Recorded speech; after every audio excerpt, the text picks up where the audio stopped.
TrueColor və HighColor ilə kodlaşdırılmış iki fərqli qrafik təsvirin birlikdə informasiya həcmi 60 megabaytdır. Bu təsvirlərdəki piksellərin sayının bərabər olduğunu nəzərə alaraq TrueColor-da tapmalıyıq. TrueColor ilə kodlaşdırılmış təsvirin informasiya həcmini megabayt ilə hesablayın. İndi baxıram, sualda deyir ki, TrueColor və HighColor ilə olan təsvirlərin bir yerdə həcmi 60 megabaytdır. TrueColor-da bir pikselin həcmi 24 bit, HighColor-da 16 bitdir. Biz nəzərə alırıq ki, onsuz da piksellərin sayı bərabərdir. O halda mən daha qısa olaraq bu cür edə bilərəm.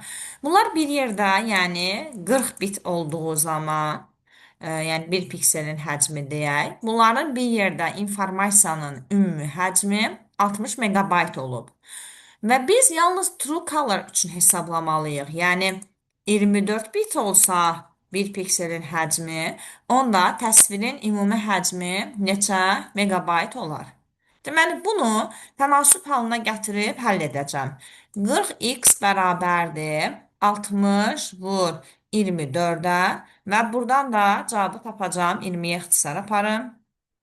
3 və 72-ni 2-yə bölürəm.